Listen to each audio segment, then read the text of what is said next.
Ciao da Mr. Helmet, l'unico vero problema di Yamaha eliminato.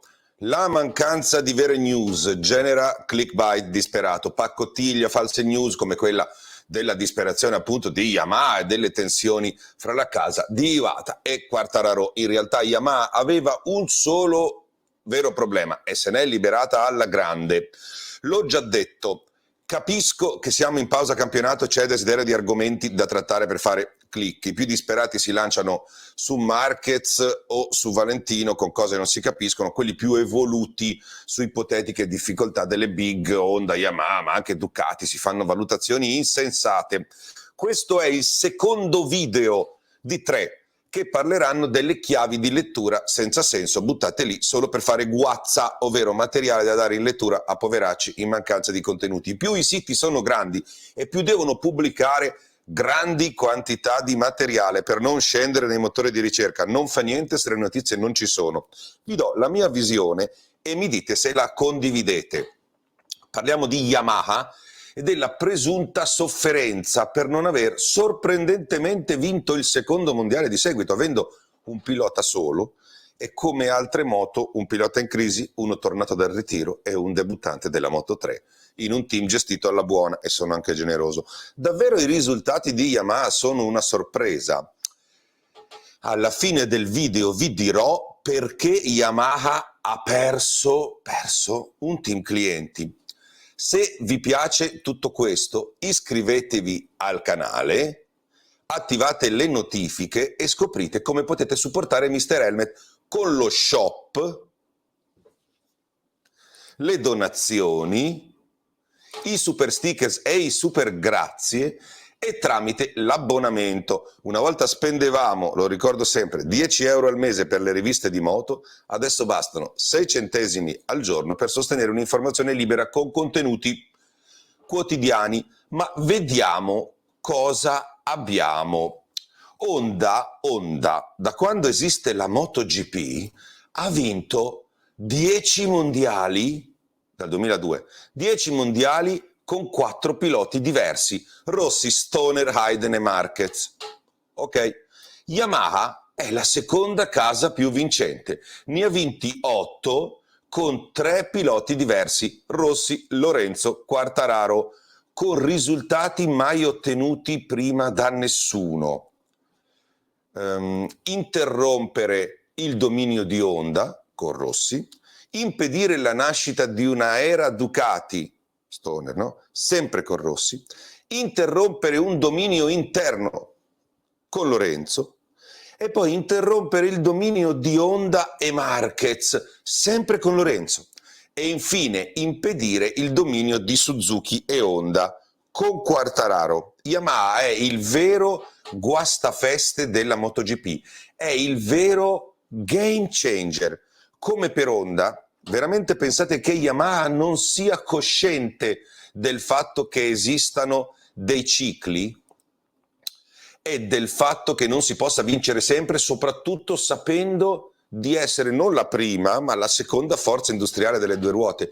Moto terribile, eppure Quartararo è arrivato secondo. Un titolo Superbike dopo anni, molti piloti anziani come Rossi, Dovizioso, Crutchlow e Morbidelli, secondo con una moto clienti e poi agonisticamente morto. Siamo veramente sicuri che Yamaha si possa lamentare di come siano andate le cose dopo che nel 2021 aveva vinto tutto fra MotoGP e Superbike, Supersport?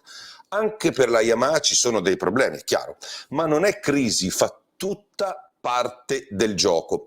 Quartararo si lamenta, ma le dichiarazioni del pilota sono una piccola parte di un singolo aspetto, non il tema principale. Poi pensate ad una cosa: Quartararo, nonostante l'insoddisfazione, ha rinnovato subito e senza fare problemi. Yamaha aveva e ha bisogno di Quartararo, che è il miglior pilota talento presente in MotoGP, perché Marquez è rotto, e Quartararo aveva bisogno di Yamaha e non poteva andare da nessun'altra parte. In Honda c'è Marc Marquez e la moto non va, in Ducati non c'è posto, Suzuki ha lasciato, KTM e Aprilia non sono ancora pronte per lui. Discorso chiuso, è ingaggio più alto di tutti per il francese.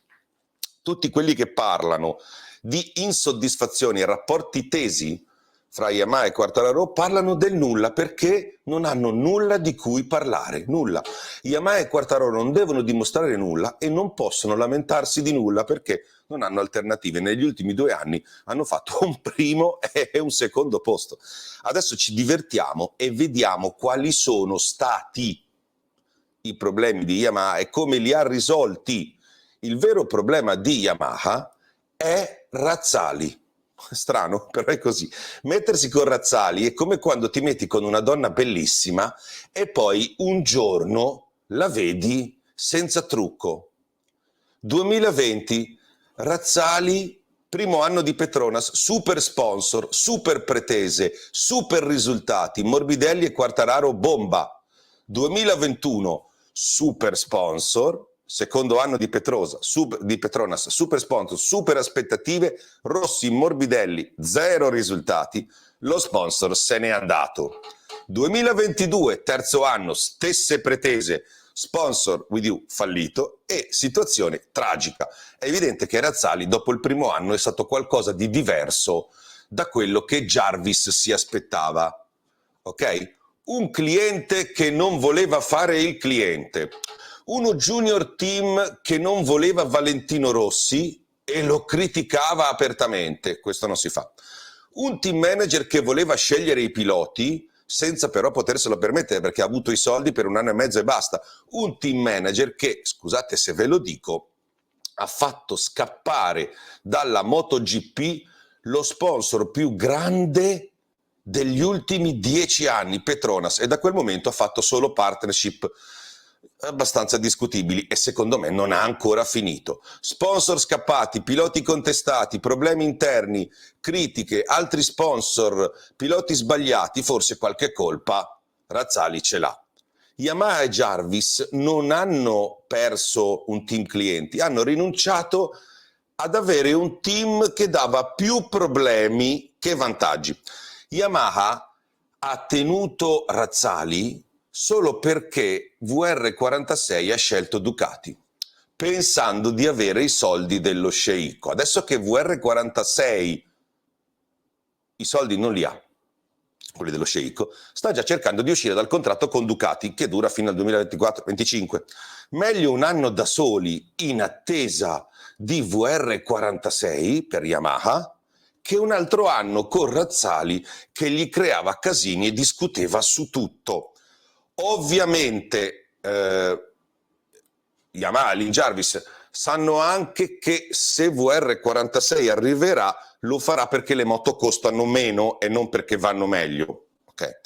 Lasceranno Bezzecchi in Ducati e metteranno sulle giapponesi, che ne so, Vietti e Marini, che tanto per loro una moto più o meno vale l'altra, senza offesa. Ma questo è un altro discorso e vedrete che saranno tutti contenti. Ci sono problemi e situazioni, cicli e cose che fanno parte del gioco. È importante imparare a riconoscerlo.